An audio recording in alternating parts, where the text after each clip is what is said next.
Hello, hello. Hi, everyone. This is Brooke.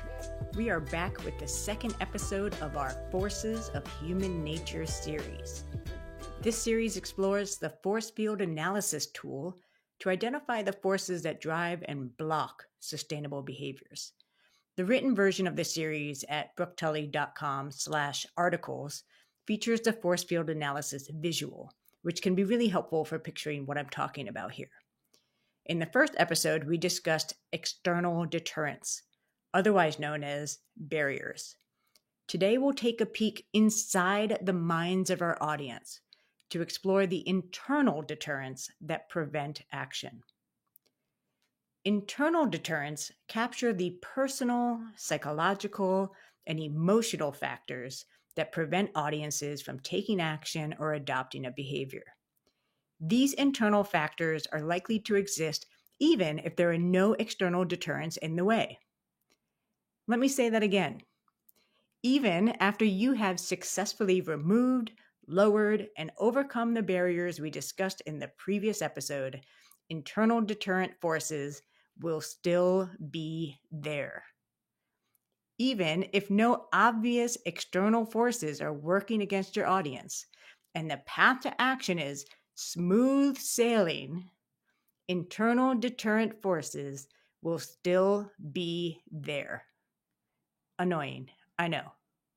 The harsh reality about our work is that we are always asking people to do something new or different from what they are doing right now.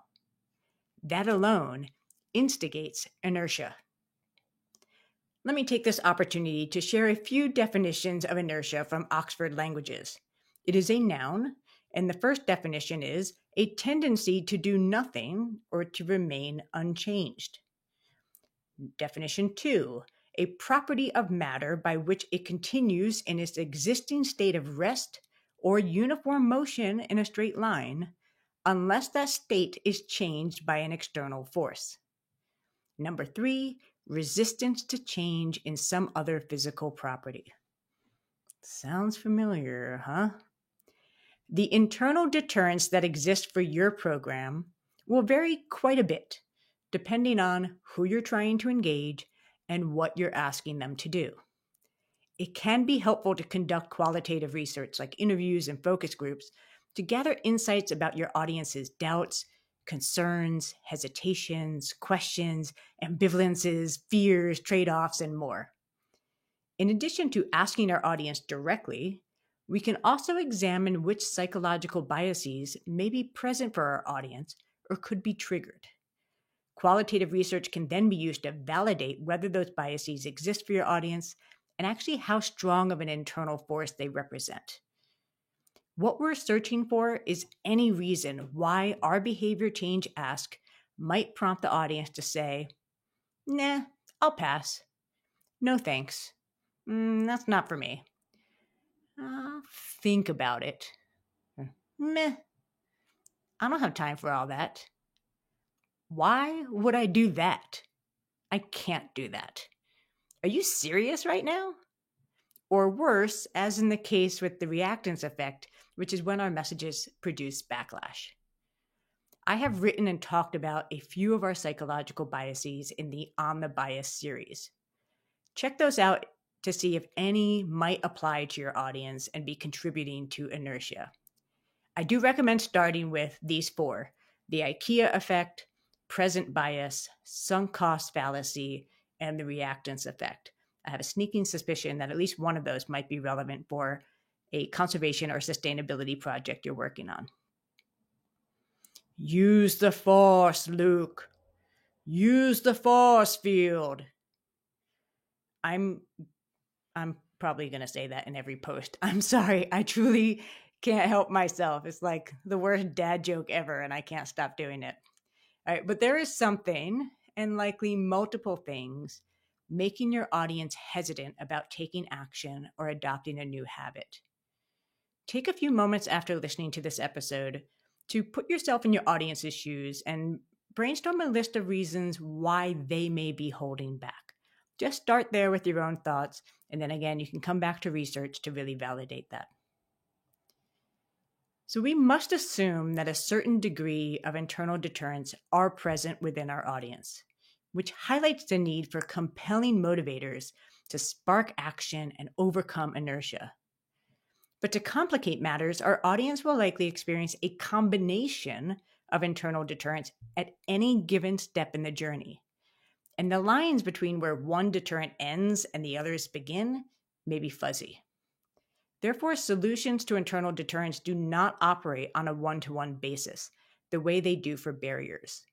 While barriers can be deal breakers for our projects, they also feel more obvious and straightforward to solve, especially compared to helping audiences overcome their psychological and emotional blocks. While we may not be able to remove or avoid internal deterrents, we can reduce fears and concerns about doing something new, increase the audience's confidence to adopt a new skill or habit, prevent uncertainty about what is expected of them and what they will experience in the change. We can help the audience feel less alone in making a change. And we can certainly build up motivation, determination, and empowerment that overcomes inertia. These strategies are a combination of lowering deterrents and increasing motivators, both external and internal, which helps audiences resist the resistance to change. And a spoiler alert, there will be more inertia-busting combos that will emerge as we explore the other side of the force field analysis in the next 2 episodes. Let's bring it back to the behavior change trio, just as we did in the last episode. Some internal deterrents can cut across more than one behavior type. Like uncertainty can impact audiences when they consider taking an action or when adopting a new routine. Feeling overwhelmed or exhausted by the need to repeat behaviors consistently is present for both routines and habits. However, some internal deterrents can be very specific to the step you're asking them to take and whether it's an action, routine, or behavior. For example, the daunting feelings of fear and doubt about learning a new skill for a routine won't surface when asking the audience to take a one-time action like signing a petition. And those feelings will also have dissipated by the time the routine evolves into a habit. Therefore, it is an internal deterrent that is pretty unique to new routines in the behavior journey. Creating a draft journey with the audience's behavior change steps can help you write research questions to uncover internal deterrents that either occur throughout the journey or those that may surface at key moments. Such insights help us develop strategies to prevent or reduce the deterrents and support the audience in overcoming them. Well, we have now officially covered the deterrent side of the force field, which means you don't really have to hear me say that word again in the next few episodes. Now we're going to shift our attention to sparking action and driving change. That's the motivator side of the force field analysis. And if the episodes you've been hearing this year, so both in the Behavior Change Trio series and here in the Forces of Human Nature, if they've been piquing your curiosity about creating behavior journeys, identifying audiences' behavior change steps, finding motivators and deterrents for your audience, then consider joining the Making Moves course if you haven't already. We get into all the details during the 8-week course, so you walk away with a clear, structured plan for motivating audiences to protect the planet. More information is available on my website at brooktully.com. Just click the tab at the top of the homepage that says Making Moves course. Well, thank you so much for listening today. Take care and stay tuned for the next 2 episodes in Forces of Human Nature.